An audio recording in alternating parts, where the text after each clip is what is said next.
Welcome back to Crick Maestro. இந்த வாட்டி வழக்கமா இருக்கிற 3 பேர் இல்லாம ஆஸ் யூஷுவல் போன வீடியோல இருந்து நம்ம எஸ்ஏகே வந்திருக்காரு. அடம் பிடிச்சு வந்திருக்காரு. கொஞ்சம் நம்ம தமிழோட தீர்க்க வேண்டிய கொஞ்சம் பகையெல்லாம் இருக்கு அப்படின்னு சொல்லிட்டு. இன்னைக்கு அடிக்கிற அடியில மூஞ்சி முகரையெல்லாம் பஞ்சர் ஆயிரணும். இது கிரிக் மாஸ்ட்ரோ கிடையாது, சிஎஸ்கே மாஸ்ட்ரோ. இங்க இருக்கிற அந்த தமிழ் கிரிக்கெட் ஃபேன் கிடையாது, சிஎஸ்கே ஃபேனு. இது இந்த பேஜ் ஃபாலோவர்ஸ் எல்லாருக்கும் நான் சொல்ல விரும்புகிறேன். இன்னைக்கு சண்டை தான் வந்து இல்ல எஸ்ஏகே பேஜ்ல வந்துட்டு இந்த 5 வின் 3 லாஸ் வந்தோடனே கொஞ்சம் திமிர்த்தனம் தெரியுது. புரியுது. 17 வருஷம் அடிச்சு கீழே உட்காந்து வச்சும் போது தெரியல. என்னன்னா நம்ம இதுக்கு முன்னாடி ஒரு ரீல்ல பேசியிருந்தோம், நம்ம பழைய சென்டிமெண்ட்டை நோக்கி போயிட்டு சேஞ்சிங் டைனமிக்ஸ பாக்கல அப்படின்னு சொல்லிட்டு. அதுக்கு நிறைய பேர் நம்மள என்ன கேட்டிருந்தாங்கன்னாக்க, நீங்க தோனியோட தான் ரிட்டையர் ஆயிட்டாரு, நீங்க ஏன் அவரை பத்தி அப்போ குறை சொல்ல மாட்டீங்க, உங்களுக்கு பிடிச்சவங்கன்னா நீங்க குறை சொல்லுவீங்க, மத்தவங்க விட்டுறீங்களா, ரைனாக்கு இப்படி சொல்றீங்க, முட்டு கொடுக்குறீங்க, அஸ்வின் ஜடேஜாக்கு ஏன் இப்படி ஒரு வருஷம் அடிக்கலாம்னு இப்படி பேசுறீங்கன்னாங்க. நேத்து நாக்கு வந்து ஒரு பர்ஃபெக்டான எக்ஸாம்பிளா ஆக்ட் ஆயிருக்கும்னு நினைக்கிறேன்.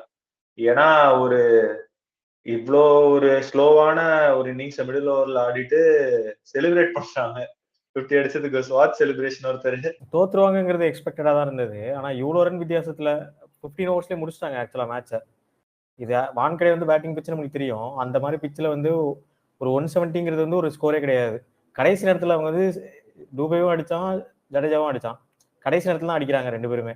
இது ஸ்டார்டிங்லேருந்தே இந்த இன்டென்ட் இல்லை. நடுவில் பார்த்தோன்னா அப்படியே படுத்துட்டாங்க, நான் இங்கே நின்னுக்கிறேன், விக்கெட் போகாம தடுக்கிறேன் அப்படிங்கிற மாதிரி டெஸ்ட் இன்னிங்ஸ் ஆட ஆரம்பிச்சாங்க. இன்னொரு கூட விடுறா, இப்போ ரச்சின் ரவீந்திரான்னு ஒரு ஓடிஐ பிளேயர் எடுத்து T20 ஆட வச்சிட்டு இருக்கீங்க, எதுக்குன்னு தெரியல. ஒரு சீசன் ஆடினா ஒரு சீசன் நல்லா தான் ஆனா, பட் அதுவுமே நான் மோஸ்ட்லி தெவான் கான்வேக்கு தான் கிரெடிட்ஸ் கொடுப்பேன். ஏன்னா Devon Conway was the more aggressive batsman. So 2 aggressive batsman இருக்கு. தெவான் கான்வேயோட ரச்சின் ரவீந்திரா வந்து அக்ரெசிவ் ஆடக்கூடிய பிளேயர் தான். ஆனா எனக்கு தெரியல இந்த டீம்ல செட் ஆகலையா, இல்ல ஓப்பனிங் அடிக்கலனா அடிக்க மாட்டாங்கன்னு நினைக்கிறானா என்னன்னு தெரியல. ரச்சின் ரவீந்திரா வந்து சாம்பியன்ஸ் கப்ல பார்த்த ரச்சின் ரவீந்திரா வந்து இங்க இல்ல. ஆயுஷ் மாத்தாரே அவன் வந்து சூப்பரா ஆடினான். 17 வயசு பையன், கேட்சும் நல்லா அட்டெம்ப்ட் பண்ணான். சிஎஸ்கேயோட ஃபீல்டிங் மற்ற பிளேயர்ஸ் கம்பேர் பண்ணும்போது இவன் பெஸ்ட்டாகவே பண்ணான். பேட்டிங்லேயும் பார்த்தா ஃபர்ஸ்ட் பால்ல இருந்து இன்டென்ட் காமிச்சான். எனக்கு அதுதான் அவன் ரொம்ப பிடிச்சிருந்தது. அவுட் ஆரும் ஃபர்ஸ்ட் வந்திருக்கான், சான்ஸ் கொடுத்துருக்காங்க. இப்போ அவுட் ஆயிட்டா அடுத்த சான்ஸ் கிடைக்குமா கிடைக்காதா அப்படிங்கிறதே அவனுக்கு தெரியாது. இருந்தாலும் என் பேரை நான் பதிய வைக்கிறேன், ஃபர்ஸ்ட் பால்ல இருந்தே நான் இன்டென்ட் காட்டுவேன் அப்படின்னு நம்ம ஊரே பேசணுங்கிறதுக்காக ஒரு இன்டென்ட்டோட ஆடினான். சரி நம்மளுக்கு பவுலிங் ஆப்ஷன் அதிகமாக இருக்குது அப்படின்ட்டு அஸ்வின் இம்பாக்ட் கொண்டு வந்தாங்க. எனக்கு அதில் உடன்பாடே இல்லை. ஏன்னா என்னதான் வான்கடையில் வந்து ஸ்பின் ஆச்சு அப்படின்னு அவங்க நம்பினாலும் நம்மகிட்ட ஆல்ரெடி வந்து நூர் அகமது, ரவீந்திர ஜடேஜா, வேணும்னா போடுறதுக்கு ரச்சின் ரவீந்திரா, இவங்க 3 ஸ்பின்னர் வச்சிருக்காங்க. அந்த 3 ஸ்பின்னர் கோட்டாவே நம்ம எங்கேயும் முடிக்கிறது கிடையாது. எதுக்கு நம்ம அஸ்வினை கொண்டு வரணும்? அஸ்வின் வந்து நல்லாவே போட்டாரு, நல்லா டிஃபென்சிவா போட்டாரு. ஆனா நம்ம இந்த ஸ்கோரை வச்சு டிஃபென்சிவா போட்டு நம்மளால ஜெயிக்க முடியுமா?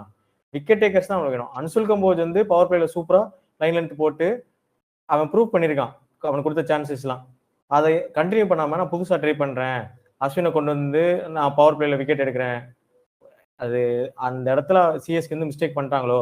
இது வந்து ஜேமி ஓவர்டன் இருக்கிறதுனால அந்த மாதிரி யோசிக்கிறாங்க. கரெக்டா? ஜேமி ஓவர்டன் வந்து பவர் பிளேல போட முடியும், அவன் வந்து மிடில் ஆர்டர்ல வேணா போட முடியும், மிடில் ஓவர்ஸ்ல வந்து அப்பப்போ 1 or 2 ஓவர்ஸ் போட முடியும். அவனை நீங்க பிரைமரி பவுலராக வச்சு போக முடியாது. கிட்டர்னு எடுத்து வச்சிருக்கீங்க, பேசாம ஜேமி ஓவர்டன் டிராப் பண்ணிட்டு டெவால் பிரூவிஸை ட்ரை பண்ணி பாருங்க. ஒரு பியூர் பேட்ஸ்மேனா போங்க. டீம்ல யாரு வந்துட்டு ஒரு டிஸ்பென்சபிளான அசெட்டோ, இவன் இல்லைன்னா எனக்கு பெரிய பிரச்சனை இல்லை, தேவைன்னா வரலாம், இவன் வரலாலும் பெரிய மேட்டர் இல்லை அப்படின்ற மாதிரி ஒரு அசெட்டை வெளியே வைக்கிறதுக்கான ஒரு ஆப்பர்ச்சுனிட்டி இருந்தது. விஜய் சங்கரை வெளியே உட்காந்து வச்சுட்டு கம்போஜையோ அஸ்வினியோ 11ல வச்சிருந்தாங்கன்னாக்க அதர் பர்சனை ஈஸியா 11ல எடுத்துட்டு வந்திருக்கலாம். ஏன் அதனால பெரிய சேஞ்ச் நடந்திருக்குமா கேம்லனாக்க நம்ம சொல்ல முடியாது. ஏன்னா வந்துட்டு பவர் பிளேல கம்போஜ் வந்து ஒரு 2 விக்கெட் எடுத்திருக்கலாம். அவன் மும்பைல ஒரு வருஷம் ஃபுல்லா போட்டிருக்கான். He might have a better hang of batsman, Mumbai batsman என்ன பண்ணுவாங்க அப்படின்ட்டு அவங்களே அவ்வளவு ஹையா ரேட் பண்ணாங்க மும்பை. அதனாலதான் அவங்க கொஞ்சம் அக்ரெசிவாவும் போனாங்க கம்போஜ் வாங்குறதுக்கு.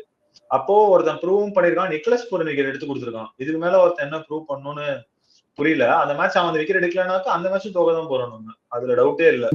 ஆயுஷ் அடிக்கிறான் வந்து எல்லா யங்ஸ்டர்ஸும் வந்து அடிக்கிறான்ற மாதிரி பேசுறீங்க. ஆனா வந்து என்ன, அவங்களுக்கு எல்லாம் வந்து எந்த வகையான ப்ரெஷருமே இல்லை.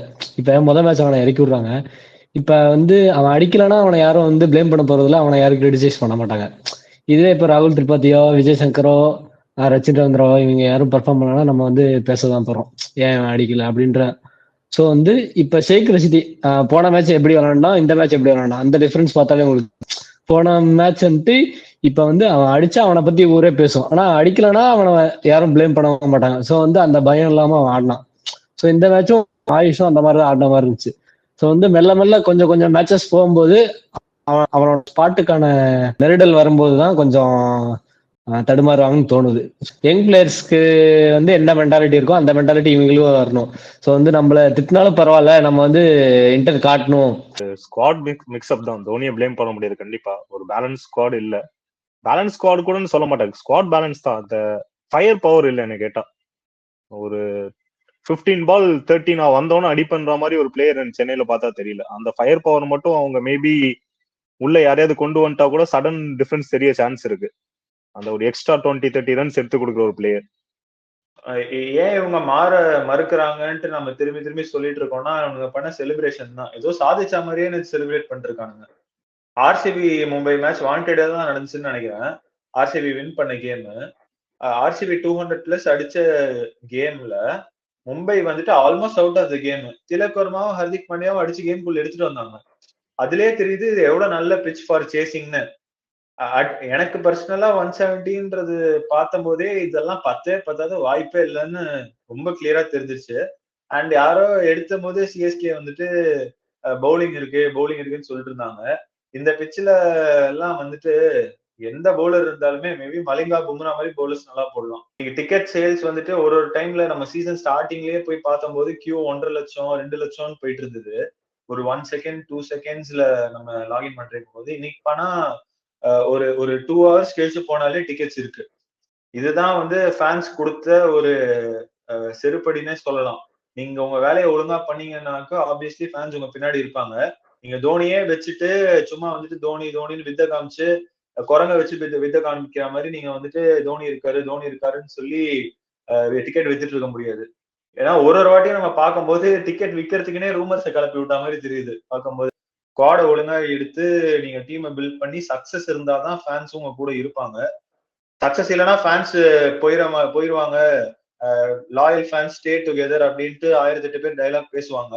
அதெல்லாம் விட்டுட்டு திரும்பி நான் அதே தான் இன்சிஸ்ட் பண்றேன். கேமை ஒழுங்கா ஆடுங்க, ஃபேன்ஸ் கூட தன்னால வருவாங்க. அந்த சண்டே கிளியரா வரண்டா. இது என்ன பாயிண்ட் வச்சு ருத்ராஜ் இஸ் பெட்டர் தென் கோலின்னு சொல்றேன். ஜென்யூனா நான் பேசுறேன்.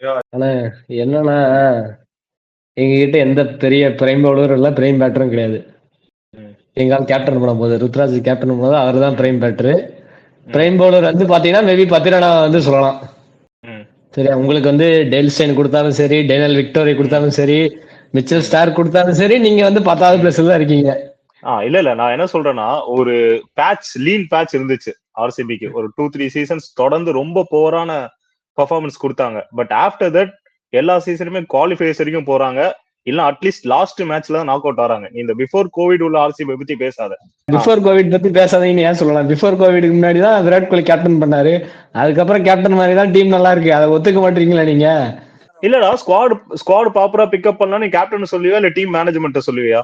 நீ எங்க அந்த லைன் டிரா பண்ற? அப்படின்லாம் சொல்ல வரல. எந்த நல்ல ஸ்குவாட் கொடுத்தாலும் ஜெயிக்க மாட்டீங்க. அதான் இப்ப என்னடா கொடுத்தீங்க நீ? ஒரு பேலன்ஸ்டு ஆர்சிபி ஸ்குவாட் இதுக்கு முன்னாடி சொல்லு, நான் ஒத்துக்கிறேன். பேலன்ஸ்டா இருக்கணும். நீ ஒரு சில ஸ்டார்ஸை மட்டும் சொல்லக்கூடாது. எனி டைம் ஆர்சிபில 4 ஸ்டார்ஸ் இருப்பாங்க. பட் பிளேயிங் 11 எடுத்தனா அங்க ஹோல்ஸ் இருக்கும். மிடில் ஆர்டர்ல இருக்க மாட்டான், டெத் பவுலிங் இருக்க மாட்டான். சஹால் மட்டும் தான் உங்களுக்கு தெரிஞ்ச ஒரே ஒரு ப்ராப்பர் ஸ்பின்னர் எனக்கு தெரிஞ்சு. அதுக்கப்புறம் ஹசிரங்காவை ட்ரை பண்ணாங்க, பட் சஹால் ரிலீஸ் பண்ணிட்டாங்க. எனி டைம் ஒரு 2 or 3 ஸ்டார்ஸ் வச்சு டோர்னமெண்ட் அடிக்க முடியாது. இது எல்லாருக்குமே தெரியும். நீ இந்த இடத்துல விராட் கோலியை டார்கெட் பண்றது எனக்கு மீனிங்ஃபுல்லா தெரியல. ஏன்னா ஸ்குவாட் மேபி அவனோட இன்ஃபுளுன்ஸ் வந்து ஸ்குவாட் பிக்கிங்ல கரெக்டா இல்லைன்னு சொல்லி நான் மேபி அக்செப்ட் பண்ணிப்பேன். பட் ஒரு பேலன்ஸ் ஸ்குவாடா இது வரைக்கும் ஆர்சிபி இருந்தது இல்ல. ஒரு பிளேயர் வந்து கேப்டனா இருக்காரு, அவருதான் வந்து ஸ்குவாட் பிக்கிங்ல இருந்து இந்த பிளேயிங் 11 செலக்ஷன்ல இருந்து எல்லாத்துக்கும் அவர் தான் ரெஸ்பான்சிபிள். இப்ப வந்து போன மேட்ச் நாங்க தோத்தது கூட ருத்ராஜ் கூட நாங்க பிளேம் தான் பண்ணோம். ஏன் இந்த மாதிரி 11s எடுக்கிறாரு, ஏன் வந்து இந்த மாதிரி பழைய பிளேயர்ஸுக்கு போனாங்க, அந்த மாதிரி அவனை தான் பிளேம் பண்ணோம். சோ வந்து இந்த சொல்லிட்டு ருத்ராஜ் பிளேம் பண்றியா? வீடியோ போய் பாருங்க, ருத்ராஜ் தான் பிளேம் பண்ணோம் இந்த ஆக்ஷனுக்கு. அப்ப ருத்ராஜ் தான் மெயின் ரீசன் கரெக்டா இந்த ஆக்ஷனோட சொதப்பலுக்கு? ஆமா. செலக்ஷன் வந்து என்டையர் டீம் மேனேஜ்மெண்ட் எடுத்து பண்றது. அதுக்கு முன்னாடி பிஹைண்ட் த சீன்ஸ் நிறைய ஒர்க் போயிருக்கும். அது ஒரு இண்டிவிஜுவல் அவன் பேட்டிங் கான்சென்ட்ரேட் பண்ணுவானா, போயிட்டு எவன் ஆக்ஷன்ல பிக்கப் பண்ணணும்னு ஃபோக்கஸ் பண்ணுவானா, எனக்கு அதுவே தெரியல. கேப்டன் மட்டுமே அப்ப 11 எடுத்துட்டு போயிடலாம், அப்படி பண்ண மாட்டாங்க. கேப்டன் வில் செட் இந்த ஆப்ஷன்ஸ்லாம் ஜோன் டவுன் பண்ணிருக்கோம்னு team management will give choices. இப்படி இருக்கலாம். I just suggesting it as a hunch. See, I have my reservations against Kohli in specific things. Okay, சில கேசஸ்ல he gets a bit too aggressive. அதெல்லாம் maybe அவன் correct பண்ணிக்கலாம் அப்படின்னு சொன்னா I will accept. But Kohli is a very good captain. Okay, squad பில்டிங்ன்றது ஒரு captain மட்டும் பண்றான்றதை என்னால ஏத்துக்க முடியாது. ஸோ ஆர்சிபியோட all the failures across all those இயர்ஸ்க்கு நான் கோலியை மட்டும் பிளேம் பண்ண மாட்டேன். It was mainly due to the redundant management. அதுதான் நான் சொல்லுவேன். This time they've done a good job. அதுவும் ரொம்ப தெளிவா தெரியுது. எந்த கேப்டன் கொடுத்தாலுமே ஒரு பெட்டர் டீம் கொடுக்குறப்போ the results will be better. அந்த ஒரு சில நாக் அவுட்ஸ்னால Kohli is a bad captain என்னால ஏத்துக்கவே முடியாது. அண்ட் கிளட்ச் கேம்ஸ்ல கோலி அடிப்பான். கோலியும் ருத்துராஜையும் ஒரு லைன்ல கம்பேரே பண்ண முடியாது.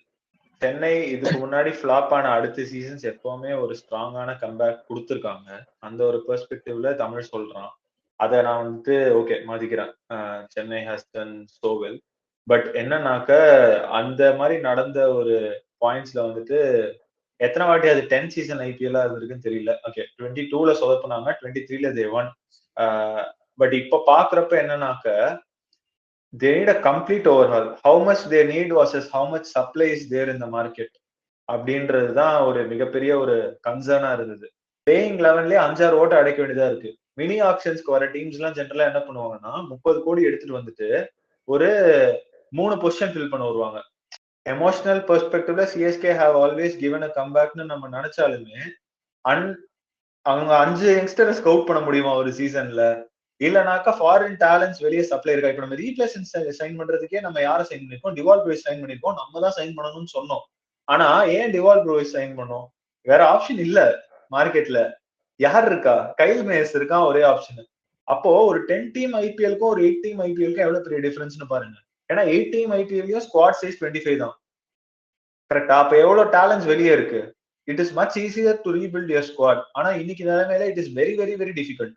இப்போ இருக்கிற 11ல 2 மேட்ச் அடிச்சதை வச்சு ஆயுஷ் மாத்ரேவோ ஷேக் ரஷீதோ our future they are going to carry our லெகசின்லாம் சொல்லவே முடியாது. ருத்ராஜ் கைக்வாடே நம்ம எப்போ ஒரு பெரிய பிளேயரா ஒத்துக்கிட்டோம்னாக்கா அவன் வந்துட்டு 2020 சீசன்ல அந்த 350 அடிச்சு 21 சீசன்ல ஆரஞ்சு கேப் வாங்கினான்னு நினைக்கிறேன். அதுக்கப்புறம் தான் okay Ruturaj Gaikwad can take this ஃபிரான்ச்சைஸ் forward நம்ம ஒத்துக்கிட்டோம். இவங்க அந்த கேலிபர் பிளேயர்ஸா ஒரு இன்னிங்ஸ் யார் வேணா ஆடலாம். எத்தனையோ பேர் அப்படி இருந்திருக்காங்க. 1 சீசன் ஒண்டர்ஸ், 1 இன்னிங்ஸ் ஒண்டர்ஸ்லாம். பால் வெல்தாட்டின்னு ஒருத்தர் இருந்தான், ஞாபகம் இருக்கா? சென்னை கூட சேஸ் பண்ணி 123 ரன் அடிச்சான் சேசிங்ல. ஒரே சீசன் தான், ஆளே காணும். ஃபர்ஸ்ட் ஐபிஎல்லாம் நீங்க உங்களுக்கு ஞாபகம் இருக்குமான்னு தெரியல, ரோஹித் தமிழ்லாம் ஸ்வப்னில் அஸ்னோட்கர்னு ஒருத்தர் தான் ராஜஸ்தான்ல. குள்ளமா இருப்பான், 4 அடி தான் இருப்பான் ஹைட் எனக்கு தெரிஞ்சு. அந்த ஐபிஎல்க்கு அப்புறம் அவன் ஆள் அடையாளமே தெரியல. மன்விந்தர் பிஸ்லா ஃபைனல்ல 89 அடிச்சான் சென்னை கூட 2012ல. நம்ம ஹேட்ரிக்கை ஸ்டாப் பண்ணது அவன் தான். அதுக்கப்புறம் எங்க போனோம்? ஆள் அடையாளமே தெரியல. கரெக்டா? சோ இந்த மாதிரி ஒரு இன்னிங்ஸ் ஆடினவன் ஒரு 30 அடிச்சவனை வச்சுட்டு இவன் தான் என் ஃபியூச்சர், இவன் வந்துட்டு என்னோட லைன் அப்ப வந்து ஃபில் பண்ணிட்டான் அப்படின்னு நம்மளால எடுத்துக்க முடியாது.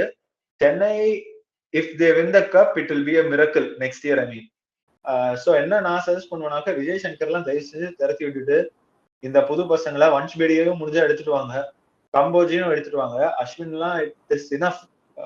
Is not going to make any change. நம்மள இது முடியவும் முடியாது. ஓகேவா? It is not even his fault. IPL has change. ஒரு அஸ்வினால இன்னைக்கு வந்து 4 ஓவர்ல 35 ரன்னுக்கோ இல்லைனாக்கா உள்ள வந்து பேட்டிங் ஆடி ஒரு 10 பால்ல 25 ரன்னும் அடிக்க முடியும்னா நம்மளால கேரண்டி பண்ண முடியாது. So it's time is done. Take the call. இவங்களுக்கு எல்லாம் சான்சஸ் கொடுங்க, ஏதோ ஒண்ணு நடக்கட்டும். அவன் ப்ரூவ் பண்ணா. இப்ப டிவால் ப்ரூஸ் உள்ள வந்து ஜேக் ஃப்ரேசர் மேக்கப் மாதிரி அடிச்சான்னாக்கா who knows, you can retain him.